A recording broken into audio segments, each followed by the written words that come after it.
morning, everybody. It's Jeff Goldberg for the Sales Pro Network. It is Friday, December 12th. This year's flying by, boys and girls. It is time to get busy because the end of the year is coming. If you have not joined us before, I'm a sales coach and trainer, and I work with both individuals and organizations, professional and non-professional salespeople, to help them do one thing and one thing only: increase their sales. And if you have joined us before, you know that every Friday at 10 a.m. Eastern, I either do a live training or a live interview with someone who can add value to the profession of sales. And today is no exception, my friends. Before I actually introduce you to the handsome gentleman who's up to my left on my screen, I just want to remind you that it is almost the end of the year. We're just a few days away from Christmas, Hanukkah, Kwanzaa, and New Year's. And right now you're probably hearing, if you're in sales, call me after the holidays. Call me after the holidays. So here's just a couple of quick tips. One, you can certainly say, I'd be happy to call you after the holidays, but why don't we have a brief meeting now to see if it's even worth getting together after the holidays? Because you and I both know, my friends, that whoever is going to meet with you, they don't need your help next year or the year after. They need your help now. So don't make it easy for them to get away. But if they won't give you an appointment now, then set that meeting for after the beginning of the year. It's only 3 weeks away. Of course, you're going to want to confirm that before you go, but you can set meetings now. The other thing I want to tell you is it's a great time to look through your database and call everybody who told you that I want to think it over. I got to talk to my partner. There's a million people out there who probably need exactly what you've got right now. And some of them who've already met with you may be ready to make a buying decision, but they're just too busy to call you. So pick up the phone. Notice I did not say email, text, or WhatsApp them. Pick up the phone and call them. Ask them how things are. Wish them happy holidays and say, is there anything I can do to help you right now? There's still business to be had. You want to get going and keep going right now so that you end your year strong, and everything you're doing now is really setting up your Q1. So don't stop now. And with that, I'd like to introduce you to the VP of Sales and Marketing at Rogers Marketing, the co-founder of Positive Activity, and the author of, and I can't wait to ask him about this, his book is called Bar Tips, Bar, B-A-R, like you go to a bar, Bar Tips, everything I needed to know in sales. I learned from behind the bar. Please meet our guest today, Neil Rogers. Good morning, Neil. Good morning, Jeff. What an introduction. And what I really loved your tips, the end EOY tips, my friend. Oh, man. Really? I can't. People are coasting right now, Neil. They're just, nobody's going to talk to me anymore. There's nothing else to do. I don't know about you. I'm not really a sports fan, but I love sports movies. And there's a movie called Bull Durham. Sure. Great movie, really great one. You know, I don't like sports at all, but I love watching sports movies. Anyways, in this, it's about a semi-professional baseball team, and Susan Sarandon, who I love, plays kind of a groupie and a mentor, kind of a spiritual person for the team. And at one point, the team is going to play an away game, and they're on like a school bus that's taking them to the game. And as they're leaving, she's waving at them, and she goes, "Hit them where they ain't, boys. Hit them where they ain't." And I think that's incredibly good advice. It sounds so simplistic. Of course, you want to hit the ball where somebody's not going to catch it. But the way I take that is, let's do what the other person isn't doing. Because the average salesperson right now is giving up. Nobody wants to talk to me. I'll just coast till the end of the year, and then I'll start over. What are your thoughts on that, Neil? May I share? Please. So when I was in the athletic footwear and apparel business, we would be booking spring and whatnot, up to and including probably somewhere around mid-November to December, right? So what are you going to do for the balance of the year? Well, you go to the stores, you take the inventory for them, you go out and you say, here's what your holes are, and oh, by the way, guess what? I've got this closeout. Could you use 12 pair of those? And that's even leading up to Christmas. But even the week in between Christmas and New Year's, retail's not looking to buy, right? Guess what? I always did tons of business in that time because nobody else was showing up. I love that. I want to give one more tip then before we let you introduce yourself. If you sell to corporations, if you're a small business like a retail, this is not the same thing. But if you sell to corporations, this is a perfect time to reach out to your contact and say, hey, by any chance, do you have budget that you need to dump for the year? Now, dumping budget means that they have a certain budget, like let's say you're a sales trainer. They have budget to do sales training. But if a company or a department doesn't use their budget, they get less budget next year. So I've actually had it way more than one time where I've reached out to a bunch of clients and said, hey, if you have any budget to dump, I can invoice you now and we can use it next year. I've gotten $25,000 deals in the last 2 weeks of the year just because I reached out. So gang, still plenty of time. And with that, Neil, why don't you give us the 2 to 3 minute version of your background before I have the 1,000,001 questions I've got for you? Okay, so real quick. I'm a bartender and I sell things. Neil was never going to be an electrical engineer, a doctor, or anything. And the realization came that I even would go down this path because of my time in the hospitality business. So I started, through school and college and whatnot, I always kept my hand in, working in the kitchen, then out on the floor, and then eventually behind the bar. And so that brought me into the sales world, probably around mid-20s. And I haven't looked back since. I've been doing it for almost 40 years. Well, it is 40 years, I guess. And, with process, and I'm probably going to get into these things when we get going, but yeah, so, I sold food, I sold athletic footwear and apparel. And for the last 30 years, my wife and I, my partner in life and in business, and the co-founder of Positive Activity with me, we've had a swag business. So that's been our gig since then.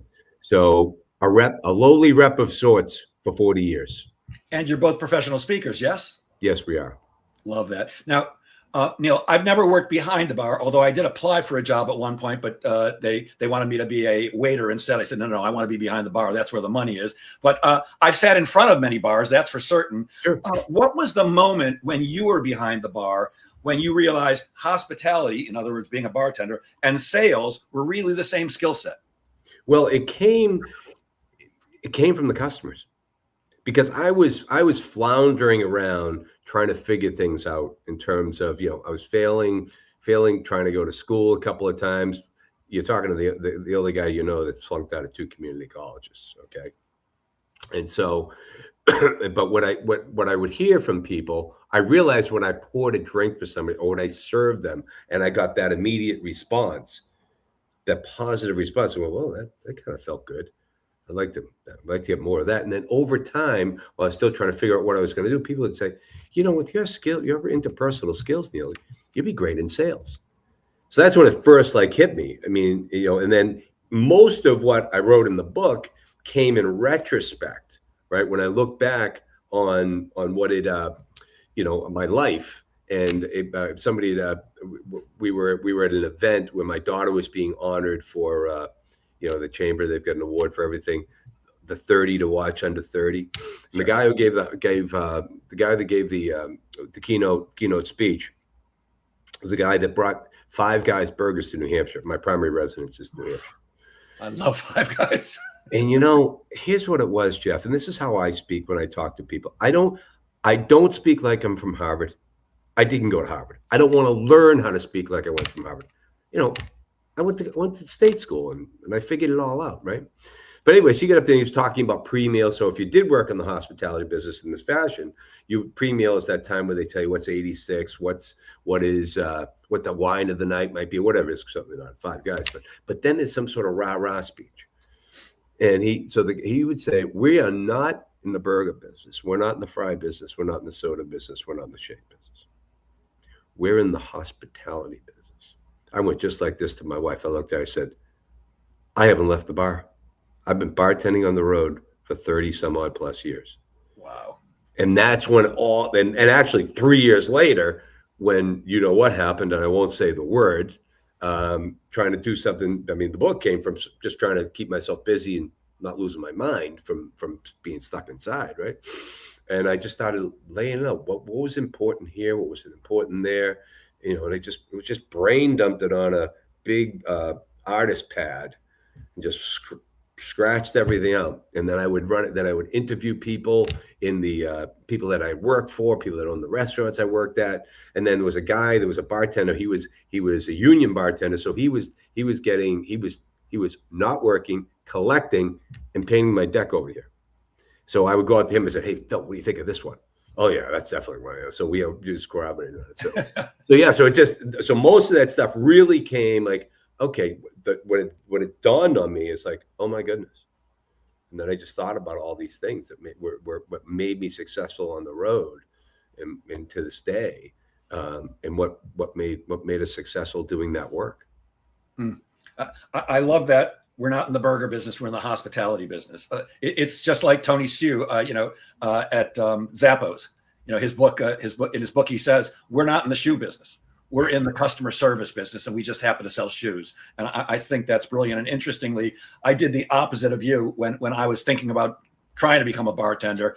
I had enough of sales. I don't want to do any more sales jobs. That's it. I know my personality would be perfect for bartending, and you had the opposite. It's great. Tell me about the book. Tell me a little bit about the book, and what did you learn behind the bar that applies to sales? Well, you will not, gang out there that's listening to this, you will not hear any complex marketing theory in here. And I think in the end, I think Jim Rohn said it best when he said that the success is neither magical nor mysterious. Success is the natural consequence of consistently applying the basic fundamentals. So everything we talk about are fundamentals. The importance of a proper greeting. Come on, gang, right? Come on, right? So and then throw a little, the old adage into that is what? You never get a second shot at that first impression. So, and I always use this as an example. Remember when Home Depot came to town 100 years ago? Sure. Right? And you walked in and there was a sea of orange aprons.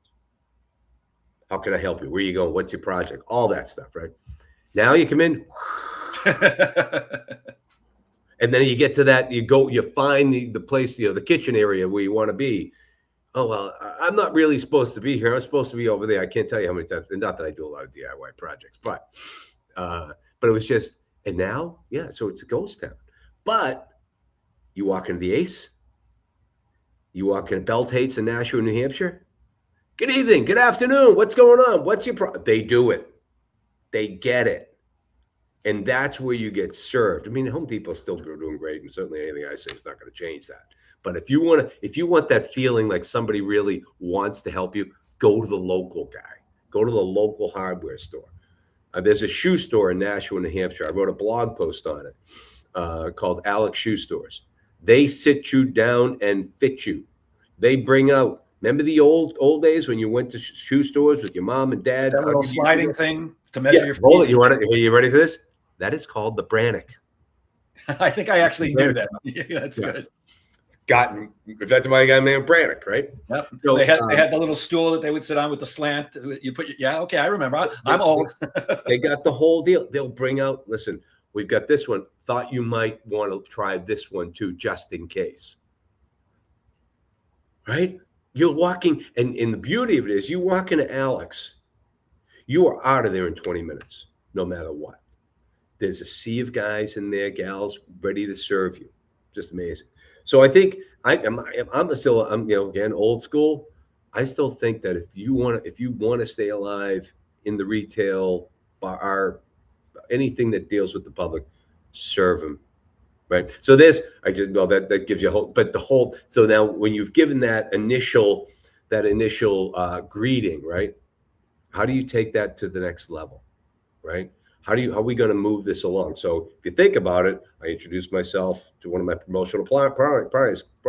Sorry, I'm like got this cold and I've been up and down all night. So introduced myself to a promotional products client. Same way. How you doing? Don't go too deep into it. Maybe do a little. You probably know Sandler's.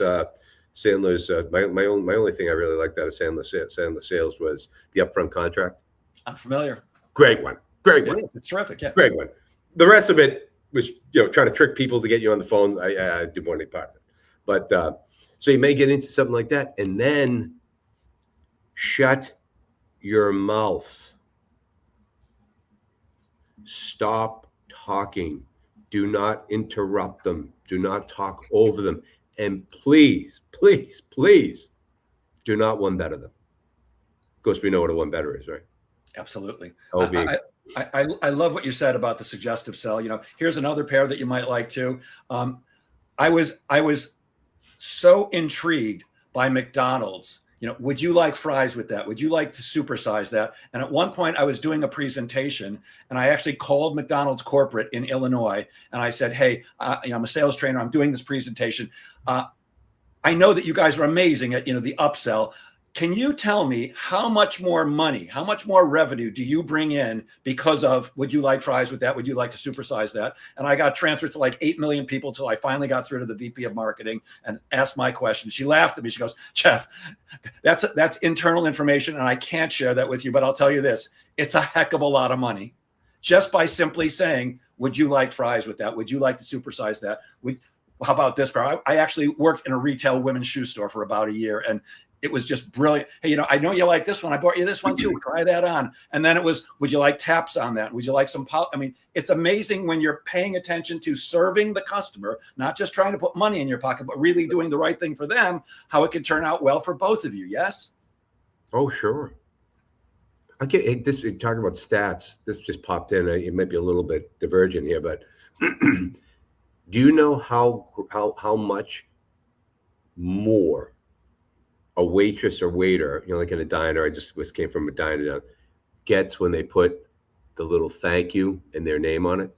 I just read this the other day, and I don't remember the number, but it was staggering. It's staggering. I'd have to I haven't got right in my head, but it was a huge significant amount. Yeah. Just by saying yes, just by saying thank you. Yeah. Incredible. I also, I love when I hear people saying the things that I believe, and you've already done it a bunch of times. One of the most important things that salespeople need to do, and they just don't realize it, is shut up.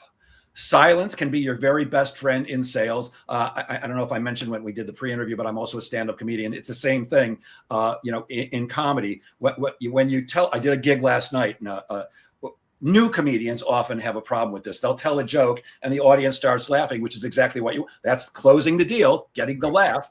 Except as soon as they start laughing, the comedian gets nervous. They don't want to miss their next line. They don't want to forget it. So they start their next joke. Well, what happens when you start your next joke? The audience stops laughing because they don't want to miss the next joke. The best thing you can do sometimes is just shut up and wait. And it's so true in sales. I've seen it a million times as a coach, watching people give presentations. They'll even ask a question, which to me is the key to selling. And as the prospect's talking, you can see it in their mind. I wish this person would shut up so I could get my next bit of brilliance out. And they'll actually interrupt. Yeah. Insanity, just insanity. And I also love what you said. Your book talks all about fundamentals. In my sales training practice, that's all I teach. I don't teach anything fancy. I read most of the books that come out, and so many of them, I'm sure you do too. So many sales authors write books filled with fancy techniques they sound good on paper, but they're nearly impossible to implement, and they don't really work in the real world. So why is it that you believe that the fundamentals are so important today? Well, I think it just resonates. Well, you know what I think in the end it is?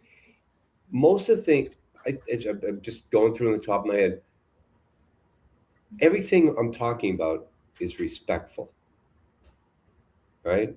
So the importance of proper greeting is showing them respect. Why time management matters. Show up on time. Show them respect. Understand your product. Understand so you're not, again, back to wasting their time and showing them respect. Know other things that you can. So one of the chapters in there, which is one of my favorites, is peripheral knowledge. Peripheral knowledge is the doorman that tells you where to get the best steak. Right? Do you know anything about outside of your business that can help this person? Right? And so once again, showing them kindness, respect, those types of things. Everything is in there is really geared towards that. One of the things I say all the time, and then there is a chapter on humility in there. Basically, it's the one that says, when a business problem arises, start here. What was my role in this? How could I have done better? Don't go lashing out at the guy that taught me that one was the guy in the food business. Don't go lashing out at the truck driver, or the person in the warehouse that picked it up, or the customer service that is kind of loopy, she's not very good at taking orders or whatever. Nobody looks good in that. Solve the problem. Don't blame anybody. Just take it and move. And actually, that's one of those. So one of the, I don't know if are you a journaler? I'm not. Okay. So here it is right here. And in the back of this, I find things like that. I fine, much like you're talking about your books and what you read and all that. But these are, I think it's 23. It's too shiny. You can't see it. Yeah, I can't see it. From Jimmy Buffett. And one of them on here is stop blaming other people. So be humble. Is drink plenty of margaritas on there? Exactly. Margarita. Hey, I'm glad you mentioned steak, because I always research the people I'm going to meet with, and I look at their LinkedIn posts. And about a month ago, you posted something that I thought was just great. You posted about watching a restaurant host as he recommended a different restaurant to a patron, which was a steakhouse up the street, to somebody who'd come into the restaurant. Many, if not most people, would think that's insane. Why did you think that was a good thing? That was me. I did it. Oh, gotcha. Yeah. So it's like, yeah. So what they were asking me is like, can I see a menu? Sure. What do you, and then of course, as a good server. So what are you into? What are you thinking about that? Because mainly what we had in our restaurant, and it was a restaurant-ish. It was more a bar-ish, it was like a hot Friday night place, right? Yeah. It was okay, whatever. And, but they said, well, we're really like some steaks. I said, well, we have one steak. But if you go through that door right there of the hotel and take a left, you've got the Chart House. They have every cut you want. Love Chart But House. if anything else on this menu, if you want to try something, I mean, our scrod is good. I did not try to sell our place, but it was like, if this is what you're looking for, I'm just going to disappoint you. So what did I lose? Did I lose a customer? No, I think I gained one for life. And I think the operation gained one for life. Well, I like the way those people operate there. He wasn't trying to oversell me. He wasn't saying, because we had one steak and it wasn't awful. Yeah, it was all right? But it wasn't what we did. Right. So, I mean, when those folks want to come to a hot Friday place and have some scrod, I bet they're coming back to your place. Exactly. Yeah. It's so funny. You said, you mentioned Sandler before. I happen to be a fan. I like the methodology. It depends on the franchisee. And the guy who lives near me, he's just terrific. He's referred business to me and I've referred business to him. When sometimes I'll talk to somebody, I go, you know what? I'm not the right guy for you. I'd love to take your money, but I'm not the right guy. Let me introduce you to somebody, my friend Rich Isaac. He's terrific, and he's got exactly what you need. And I believe the same thing you do. When you do that, that person, first of all, the person you refer them to is going to be thrilled and going to remember you. And the person you made that referral to is going to say, here's a guy who does what I call ADTRT, always do the right thing. So I love hearing that. Just love it. I want to ask you about something else, because in the sales process, I teach steps in order. And yesterday, I went on a sales call to meet with the owner of a Mass Mutual office, insurance and financial planning. Very well. 200 sales reps, really good lead for me. The more sales reps a company has, the better it is for me. And the rep who works there, who introduced me to the boss, sat in on the meeting.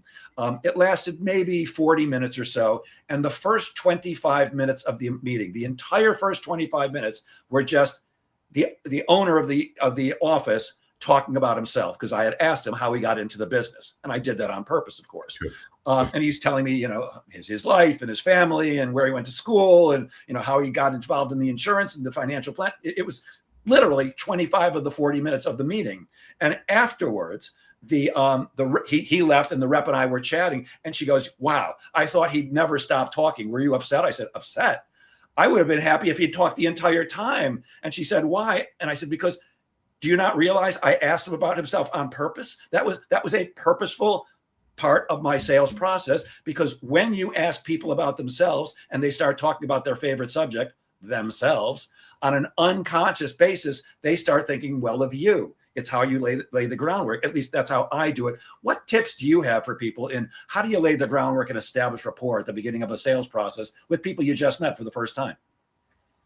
Well, I think it's just following along the basics.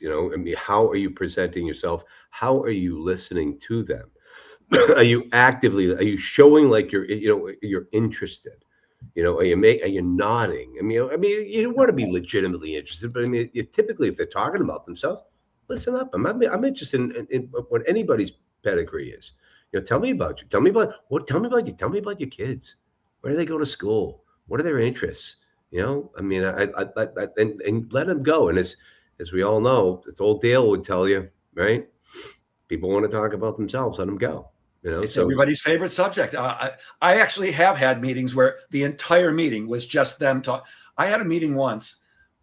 My normal meeting lasts an hour and a half. This one was relatively short, but an hour and a half is average for a first meeting with a president, a CEO, or a VP of sales. I had one that lasted 2 hours, and the entire 2 hours was this guy talking about how proud he was of his son, because when I walked into his office, sat down and greeted him, I looked and saw on his wall there was a picture of a gentleman who was a Marine. And I said, "Oh, is that your son?" He goes, "Yeah." 2 hours telling me how proud he was of his son, how he worked with President Bush. He was on Marine One, how he went through. It was a lovely story. And I was interested, but sure. 2 hours came and I'm like, wow, I got to tell you something. I'm already late for my next meeting. We're going to have to reschedule. I had a great time. And of course we rescheduled the next meeting where we could actually do business. But to me, that's not 2 hours wasted. No. That's 2 hours well invested. No. And so many times I find salespeople just are skipping all that important stuff. I want to talk about something else though, because I love reading stuff or hearing people say the things that I also believe in. In a recent post on LinkedIn, you shared some information. It tickled me because I make the same suggestion to my clients all the time. Why do you like what you call lumpy mail for cold outreach? And I love that term. Well, you know what the open rate on a piece of lumpy mail is? I don't. But I know it's higher than email. 100%. I open every piece of mail that comes into my office, every single, even if I know it's an ad, I'm opening it up. Just sometimes they put in a quarter or $1 or some gift or something like that. I'm going to take a look, and you never know when it's something well. But talk a little bit about lumpy mail. You're better than me, because if it's thin and whatnot, and I can tell that it's manufactured, it goes right. But if something's dimensional, I'm getting something. Or some little teaser. It's going to be, for us, what we do is ours is more hands-on. I mean, we actually have a woman that writes things, because we're not sending out mass. This is not something you would send out. Well, some big corporation might, but small office like ours is not going to send this out to 400 people and spend $10,000. But will we spend? Will we take 50 and spend spend 1,000? Sure. If they're if we've done our business and we've cleared them and we understand they can buy what we sell and they're the type of customer that we would like, but all the way down the line, sure, I'll drop $50 on you, sure, and I'll guarantee you that thing's going to get opened. Now, what your timing is in getting critical. Of course, even USPS has got great tracking. So if you even want to go that route, oh, by the way, here's a little secret for everybody: check out Go Shippo. It is unbelievable in terms of mail, of like shipping stuff, like staggeringly different. If we did it on our account, as an example, if we did it on our account, it'd be $15 through Shippo, 6. Wow. Yeah, so there you go. There's the tip of the day for the shipping people that ship out there. Well, if you're going to do any lumpy mail, and if you are going to do some lumpy mail, contact me. I'll help you out. But anyways, always be closing, right, Jeff? Well, not really, but it's one of those things that sound good. I mean, I can't walk into your office and say, "Hi, nice to meet you, Neil. Would you like to buy?" It's always be closing when it's time to close. Correct. Always be promoting. How about that? There you go. I like that a lot better. That is my moniker and what I send out. It's in my sales pledge, positive activity sales pledge. But yeah, so I mean, so it's your timing of your phone call, because we believe that, and I'm sure we're in lockstep with this too, that the conventional wisdom is 7 significant touches in order to get somebody's attention. Now, are you going to bang phones and leave them 7 voicemails and 7 emails? I don't think that's going to be as effective, and it doesn't show your creativity or your tenacity. It shows persistence, which sounds like pests for a reason. Tenacity, you do something different. You may take a different tack. You may find out that their child is a Marine, and somehow that comes into how you're going to move on. So that's what the beauty of using. And again, you have to have targeted this. These people are going to be high-level prospects, because you don't want to be just littering the countryside with $50 boxes or whatever. And you can do it a lot cheaper. So, but that is the way to get it. I mean, look, I get 250 to 400 emails every single day. I cannot possibly read them all. I delete half of them. If I know your name, if Neil Rogers sends me an email, I'm opening it. If not, you better have an amazing subject line. Otherwise, it's just not happening. But I do open every piece of direct mail, which is why I'm recommending it just like you are. We're halfway through this interview. We're going to be right back in a minute. But first, here's a word from our sponsor, which is me. Hey, it's Jeff. Thank you so much for listening to my podcast, The Sales Pro Network. But I'm here to talk about something else today. Are you a coach, consultant, creative, a solopreneur, or small business owner? And maybe you don't like selling. Maybe you think in order to sell, you have to be sleazy or pushy or salesy. I'm here to tell you that you don't have to be. And in fact, I've created a 12-week live program just for you. It's called the Sales Confidence Lab, and we meet every week for 2 hours. And during those 2 hours, I'll give you both the mindset and the skill sets to enroll more clients more confidently. You'll do it naturally without any sleaze, without being pushy, without corny scripts or anything like that. I'll teach you how to have natural conversations that result in more people enrolling with you. If you're interested, drop me an email at jeff@salesconfidencelab.com. We just finished the first 12-week program, and both the reviews and the results were outstanding. The next program starts on January 6th, so if you're interested, drop me a line at jeff@salesconfidencelab, and I'll get back to you with the details. Yeah, I'm super excited about the Sales Confidence Lab, and you can also just go to salesconfidencelab.com for more information. And if you do decide to register, please use the code DUKE, DUKE 50. That'll get you $50 off. That's my dog, Duke, the super sales bug. We're talking to Neil Rogers, the VP of Sales and Marketing at Rogers Marketing, co-founder of Positive Activity, and the author of Bar Tips, Everything I Needed to Know in Sales I Learned Behind the Bar. Neil, the number one challenge I see for salespeople today is that they're simply not meeting with enough prospects. It used to be they never asked for the order because they never wanted to be rejected. But today they just aren't seeing enough prospects. And it doesn't matter how good you are at sales. If you're not speaking to enough prospects, you're not going to close enough business. So besides lumpy mail, what other suggestions as a marketing expert do you have for prospecting today? Well, I think it's a whole host of things that we prescribe when you're building out your positive activity plan. And that is, how you got to be out in the public. You got to be where they are, or where, in some cases it may be if you're a local, you're doing local business. If you're that financial planner, if you're that insurance guy or gal or whatever, you're at the local things, the chamber events and all that. You have to look for opportunities to speak, and also be a public speaker. And so if you are not and you don't have the chops for that, might I suggest Toastmasters? So there's a Toastmasters in every nook and cranny in the country, and it's a great way to practice those skills. And oh, by the way, you're meeting more people. But and then all those things need to be planned out. When am I going? When am I going to speak? What events am I going? Am I ready to do I have my in Sandler? Do I have my 30-second commercial ready that isn't obnoxious? And does it sound natural, so that when you're at a charity event or you're at any type of event, personal event, party, you're not going to be selling, but you might be introducing whatever you do. Because people so what is it you do? I do this. Okay. Can you say that in a number of different ways that it doesn't sound like you're pitching them?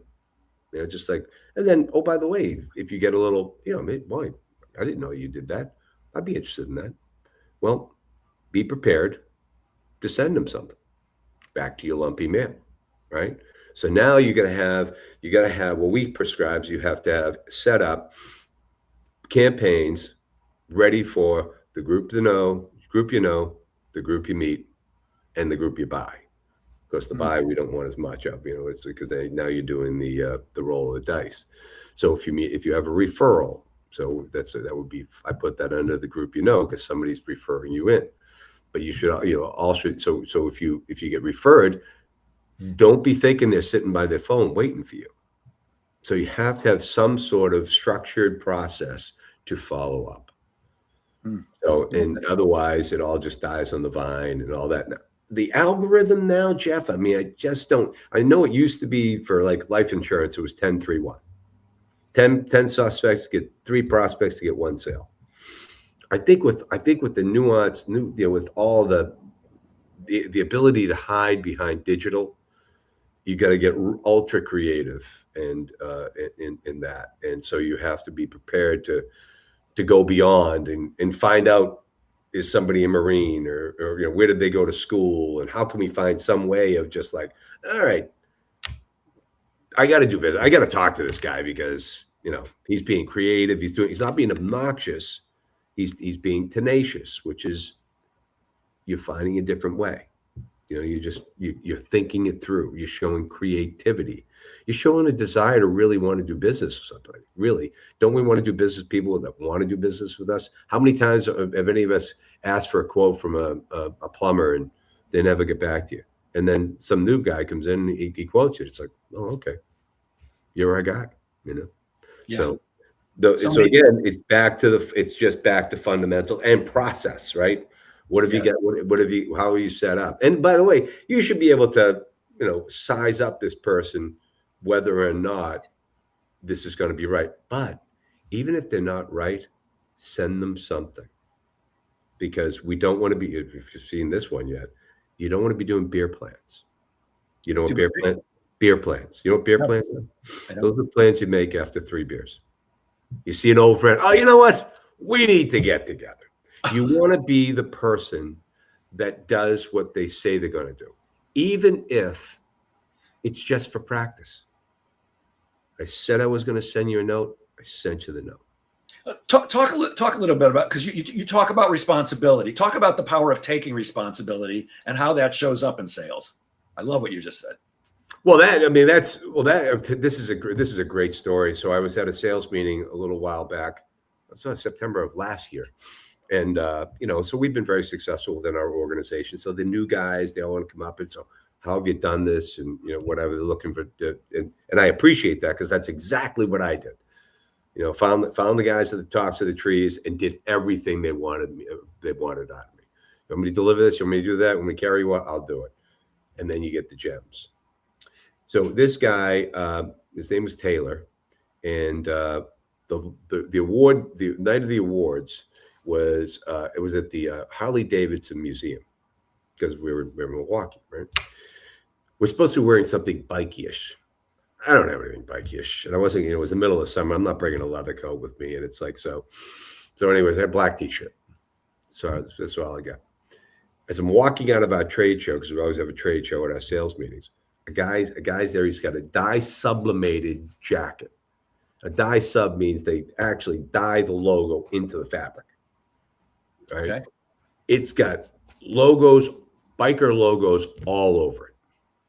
So I looked at him. I said, "What are you gonna do with that jacket?" He says, "I don't know. Take it home. I don't know." So what do you want for it? He goes, "How about $35?" Fine. He goes, "No, give me a card. Do a deal with me." Fine, I'll do that too. So I get the jacket. I go to the sales meeting. One of these kids comes out to me, "Neil, that jacket is awesome." I looked at him and said, "Taylor, I'll never wear this again. Can I have it?" I said, "You sure can." So of course my night's ending at 9:30, 10 o'clock.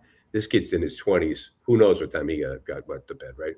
So next morning is that go away breakfast. It's the one where half the people are going on planes, so it's a sparse crowd. He's sitting over there at a table by himself.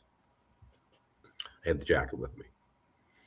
I walked over to him. I got it behind my back. "Taylor, how are you?" I said, "Oh, Neil, I'm great." "Great meeting, huh? Was a great, a lot of good speakers, a lot of good content. Learned a lot." He goes, "Yeah, I'm going to give you the best tip all week." I threw the jacket on the table and said, "Always do what you say you're going to do." And I walked away. So I'm hoping that landed with him forever. It's one of those ones I'm hoping that left. I think it did. So that's So I mean, do what you say you're going to do. Over deliver. Do the extra. Do the extra stuff. It's how I figured out how I righted my ship. From even in school.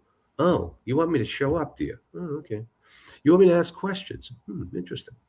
You want me to participate? Okay. No, this is what I'm getting from them, right? Went to the after hours. I asked for help. I did all of those things. And then you look up from a guy who flunked out twice, from a 385 student, right? just because I had this process and I followed it, doing the right things. So, Love that. and oh, by the way, if you're sitting there, and if of course, the other thing, and I'm sure we're aligned with this, I'm sure you tell your clients this all the time, operate with integrity. 100%. Integrity. If you've got to lie, cheat, or steal to sell your product or service, you're in the wrong business. Get out. To me, sleeping at night is way more important than making money.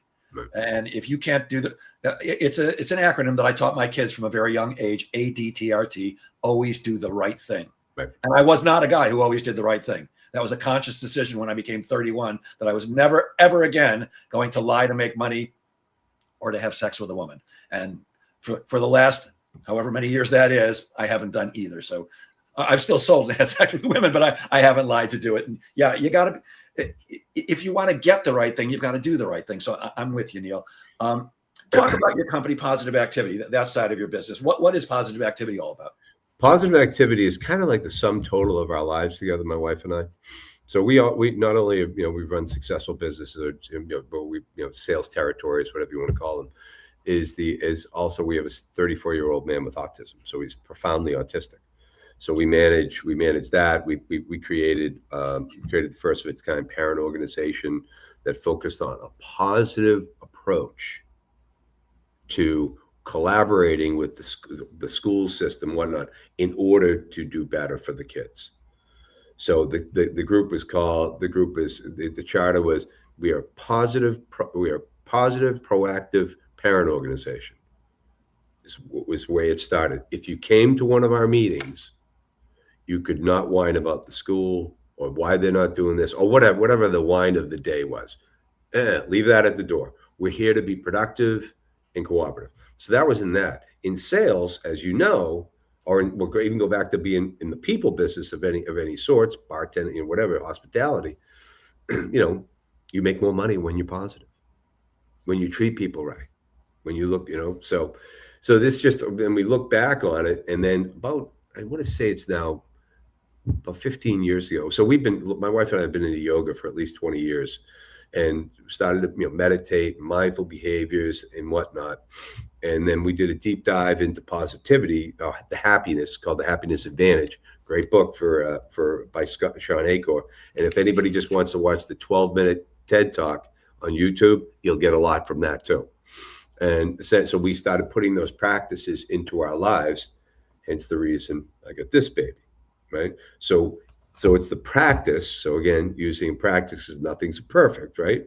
It's the practice of getting your mindset right. And there's proven practices, scientifically proven practice that where you can control most of your happiness on your own. It's not your car, your house, or whatever, or the deal you just got. It's how you got there, right? And how your mindset. So it's the practice of getting your mind in a place of positivity, which leads you to open-minded, divergent thinking, solution providing creativity, right? So now I very rarely feel boxed in anymore. What am I going to do? I can't get out, because I'm going to find a solution, some way, shape. And the solution may be to walk away, right? So, and then what you do is that leads to incredible productivity. So what are you trying to accomplish? So what we're talking about is business development, which includes the campaigns, the love email. You got little bits and pieces of that as we were chatting here. Who can buy what you sell? Are you wasting your time? We don't want to be wasting our time. Who are those people? Where are the lists? All those simple things, right? And then actually executing on them. So, but it also works in life, right? So whatever you're trying to do, I mean, there's another blog post that I did I saw this thing where Albert Einstein said, if you had not learned, I forget exactly what that if you had not learned this by 30, you were done. So he was like limiting to us. I was like, well, hold on. I've done a lot of stuff in my 50s and into my 60s. And one of the things I started doing, I started cycling. Like 56, I rode my first 100-mile bike ride. At 60, I played the piano a little and sang my whole life. Well, I decided I'm going to do this. And it was during, and I won't say the word.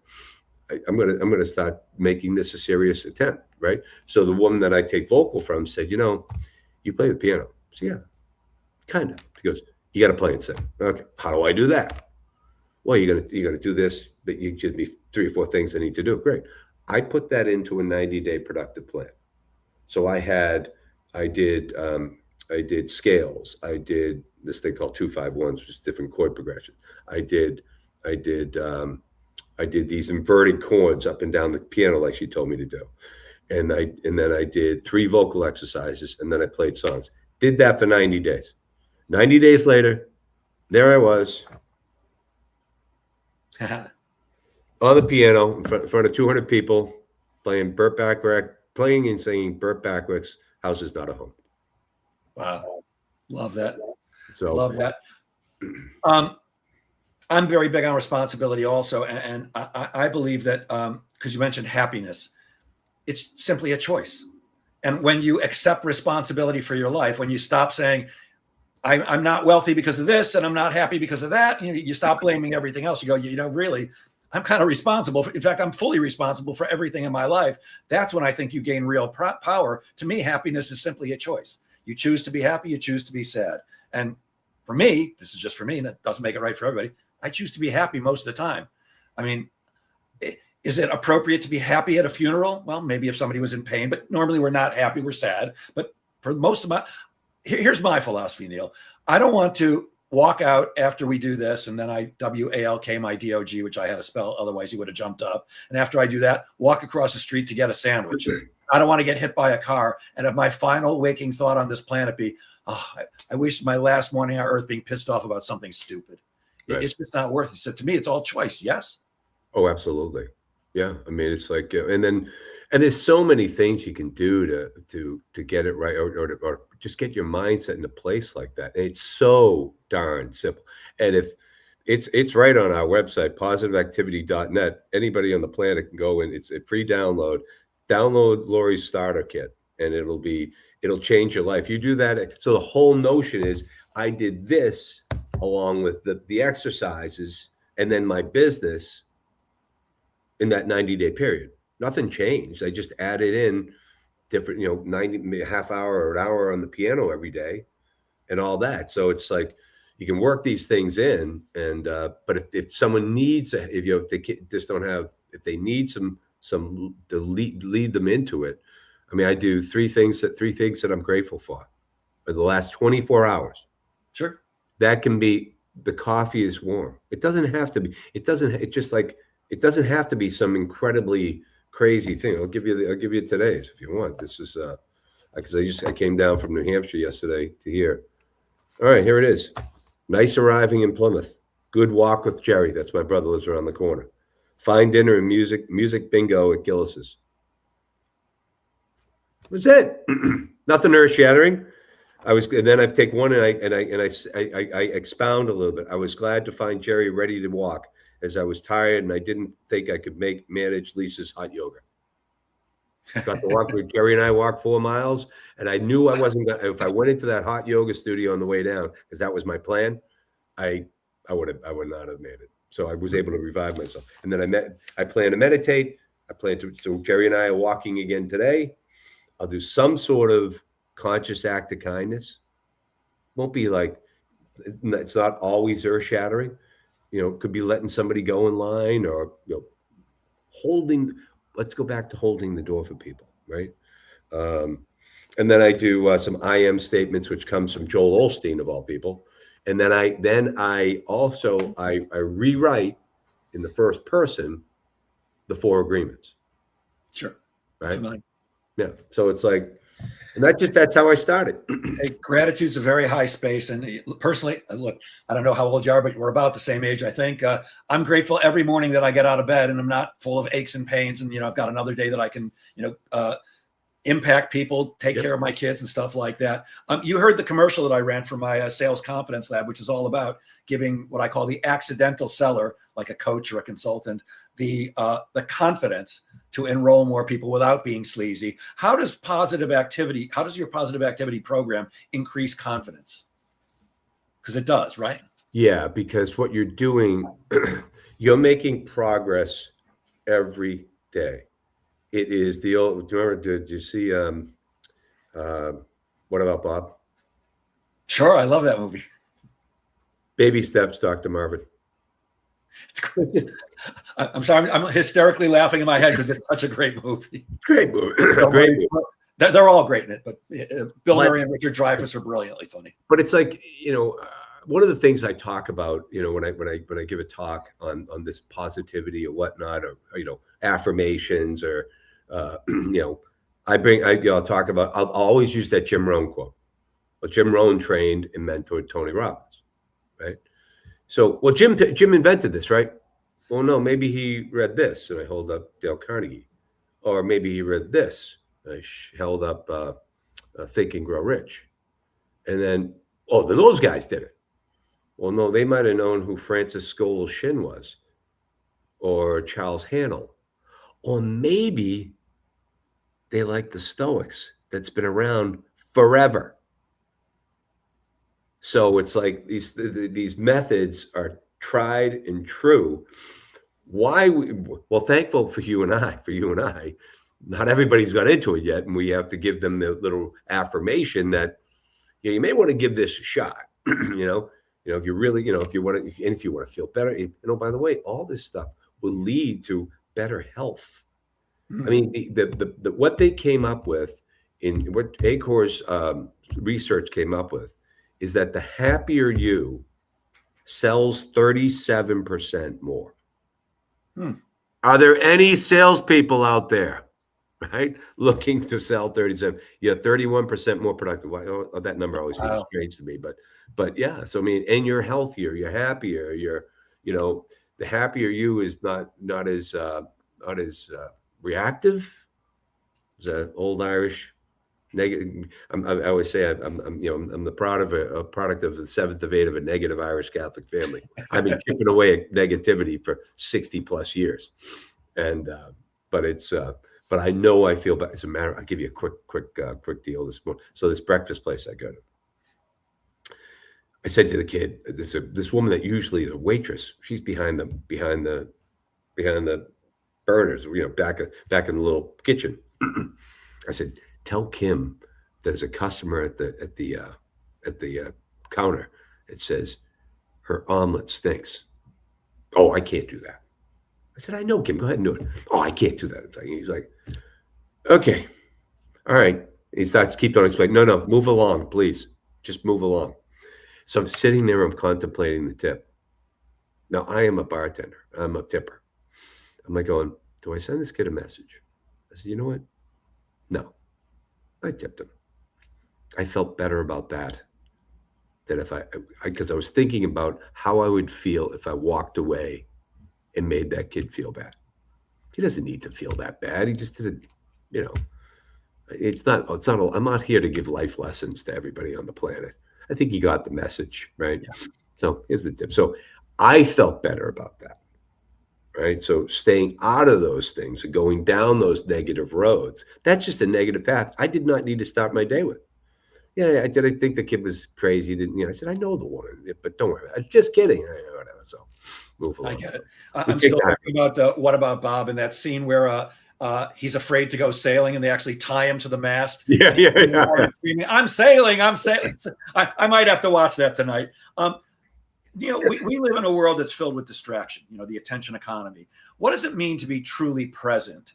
And how does choosing to be truly present and paying attention create opportunity in both hospitality and sales? Well, I think it goes right down to respect again. If you're forever looking at this thing, and while you're with somebody, whether it's, the family now, it's like, put the phones away at dinner.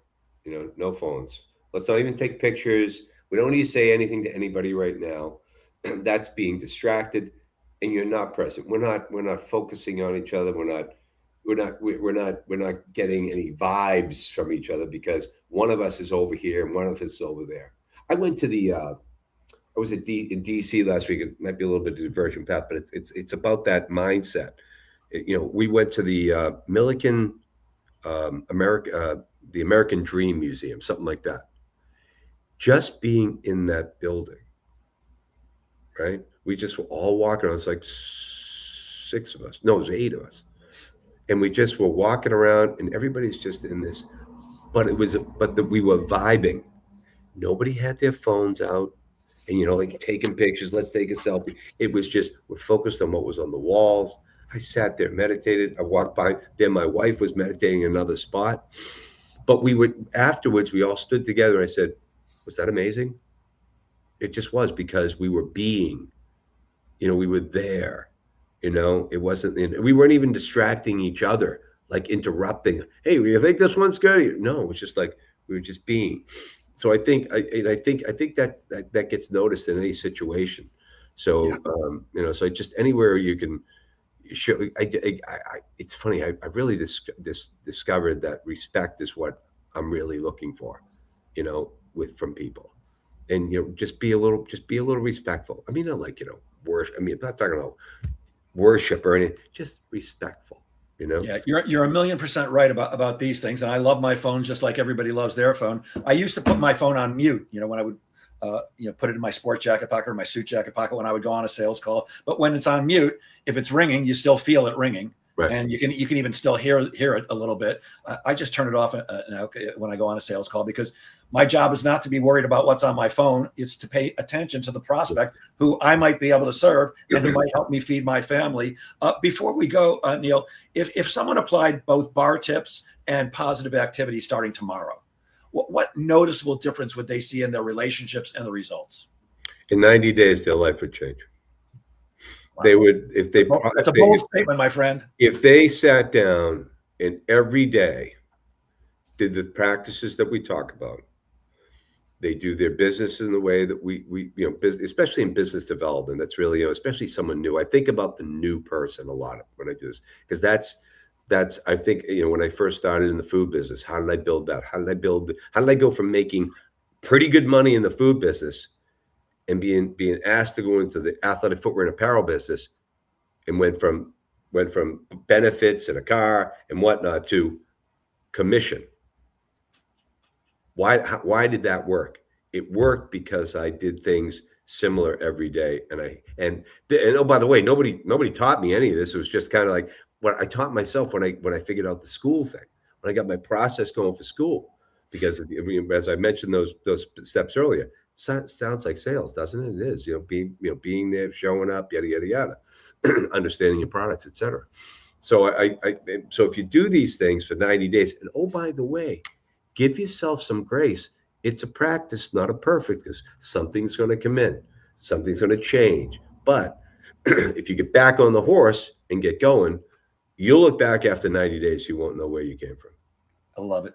Love it, Neil. Hey, before we go, I'm going to share my screen. Now, some people are watching this live and some people will watch it on the replay, and they'll be able to see your contact information. But for those who will be listening on a podcast, and this will get converted to a podcast in about 2 to 3 weeks, how can people reach you if they want to talk to you, if they want to book you, if they want to work with you on a marketing basis, or the premiums and promotion products? How do people reach you? Just contact us directly, right in those contact information right there. They can call, they can email. Whatever's easiest for them. They can find us. All that they really would like to, our philosophy and our contact information and whatnot, is all on positiveactivity.net. And you'll get a sense for, okay. And all that stuff, everything we talk about, we have done. So when we learned about, some of the stuff we didn't develop, but we put it into practice, and we talk about how it worked for us and share that it might be good to them, but always giving the homage to the author. It's I picked up stuff from Hill, I picked up stuff from Carnegie, I picked up stuff from Sean Acor, from Rohn. You hear the Rohn one, that one comes off my tongue easy. So it's so yeah. I'd love to chat with anybody that wants to chat, and if anybody gets the book and wants to chat about it, happy to chat. Thank you, Neil. And thank you for sharing your brilliance with us so generously. I truly appreciate it. And I'll end as I always do. Please, gang, remember, sales is a game of making things happen. Get out there and make sales happen. Have a great weekend, everybody. Have a great weekend, Neil. Thank you.